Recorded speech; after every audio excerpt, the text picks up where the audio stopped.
Bonjour et bienvenue dans ce nouveau numéro de notre JT dédié aux catastrophes naturelles.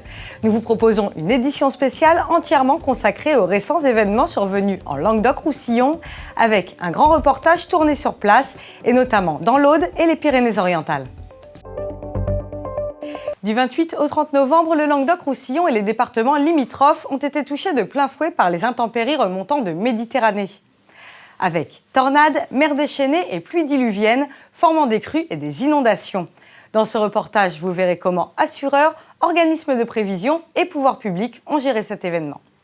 Par endroits plus intenses encore que la grande crue de 1999, la montée des eaux du 29 novembre a fait un mort et plus de 3000 personnes évacuées dans les Pyrénées-Orientales et l'Aude. Ce sont des pluies intenses, avec d'énormes quantités d'eau qui tombent par mètre carré. Et donc ces grosses quantités d'eau qui tombent de façon très brutale font que les petits cours d'eau de l'arc méditerranéen grossissent rapidement et montent très rapidement, puisqu'à certains endroits on a eu des montées de hauteur de niveau de l'ordre de 3-4 mètres en l'espace de quelques heures. Ces fortes précipitations sont dues à des vastes minimums dépressionnaires. Ces vastes minimums dépressionnaires font remonter des masses d'air très chaudes venant de l'Afrique, accompagné d'une température de mer importante, anormalement importante même pour cette période de l'année.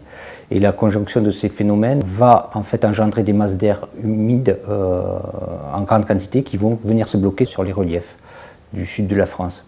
Et donc en se bloquant, ça va donner des pluies stationnaires pendant plusieurs jours qui en cumul vont être relativement importants, puisqu'on a pu atteindre par exemple 500 mm sur l'épisode dernier sur les Pyrénées-Orientales localement.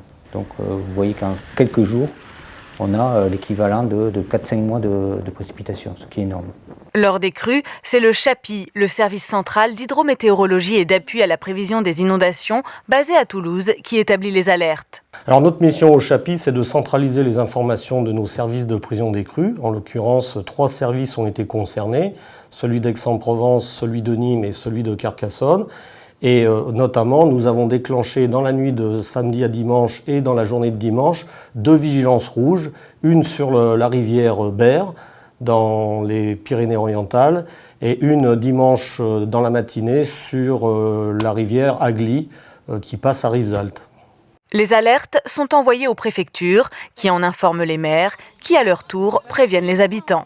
À 3 heures, la mairie nous a avertis pour enlever les véhicules. On a enlevé les véhicules, on a monté un peu les premiers trucs à l'étage, les papiers, tout ça. Et on croyait, elle était au ras de la porte, l'eau, on croyait qu'elle ne rentrerait pas. Et 30 minutes après, elle est revenue, elle est rentrée dans les maisons. Et en 30 minutes, il y a eu 1,20 m dans la maison. Les prévisions de Météo France et du CHAPI permettent également aux états-majors de la sécurité civile d'organiser les secours et de mettre en place des mesures de sauvegarde. Les pompiers ont été mobilisés tout le week-end, notamment pour venir en aide à des conducteurs coincés sur les routes inondées. Ce que l'on peut dire, et on insiste là-dessus auprès de tout le monde, c'est qu'il faut respecter absolument toutes les mesures de sécurité qui ont été mises en place par les services de l'État. Lorsqu'il y a un barriérage qui interdit la circulation sur les routes, il faut le respecter. Il n'a pas été mis là juste pour gêner la circulation, mais bel et bien parce qu'il y avait un risque derrière. Très souvent, la majorité de nos interventions, que ce soit à Narbonne ou dans l'ensemble du département, ce sont des gens qui ont franchi des barrières, qui ont franchi des interdictions de circuler pour gagner du temps ou rentrer chez eux plus rapidement ou aller à leur travail, tout en sachant qu'elles se sont exposées à un danger. À partir du moment où votre véhicule est dans l'eau, souvent, elles se sont retrouvées avec un moteur noyé très rapidement et il a fallu intervenir pour les sortir de là.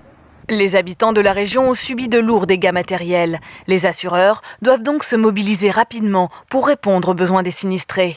On a lancé les sinistres ce matin et je pense que d'ici 48 heures, on aura la visite des gens compétents, des experts pour clarifier tous ces dégâts et commencer à pouvoir intervenir après dans les maisons abîmées. Parce que sur le village, il y a entre 30 et 35 maisons et remises ou caves qui ont été touchées sur la commune suite à ces intempéries.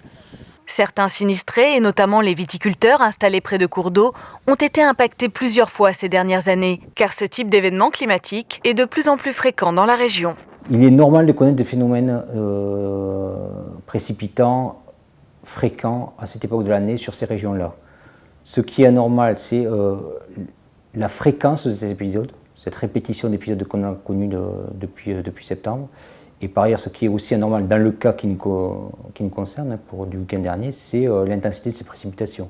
Même s'il y a une répétition d'événements qu'on a pu constater, particulièrement cette année, la France est dotée d'un régime, le régime catastrophe naturelle, depuis plus de 30 ans, qui utilise l'assurance, notamment votre multirisque habitation, et qui a une extension obligatoire pour les catastrophes naturelles.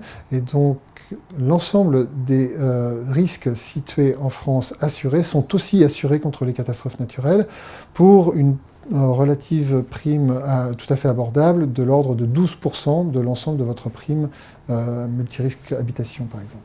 En effet, si ce genre d'événement climatique n'est pas nouveau dans la zone méditerranéenne, sa récurrence est cependant supérieure à la moyenne. Les intempéries de fin novembre représentent le 10e épisode cévenol de l'automne 2014. Il a été le plus soutenu.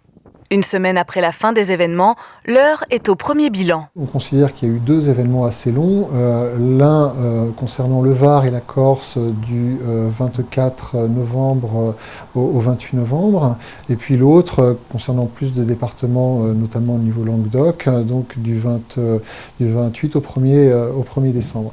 Alors l'ensemble de ces 2 événements, on estime que le coût assuré est dans une fourchette située entre 150 millions d'euros et 300 millions d'euros. Ces estimations sont réalisées à partir de modélisateurs, d'ingénieurs qui ont constitué depuis plus d'une dizaine d'années des modèles hydrauliques, des modèles en collaboration avec des organismes scientifiques. On arrive en combinant ces modèles et aussi les sondages réalisés auprès des assureurs à avoir un faisceau d'indications permettant de fournir une fourchette qui se rétrécit au fur et à mesure du temps. Alors nous communiquons notamment par le site CERES que nous mettons à disposition des assureurs notamment, et donc ce coût et cette fourchette et la manière dont on a réalisé ces estimations sont communiqués depuis le 11 décembre à travers ce site CERES.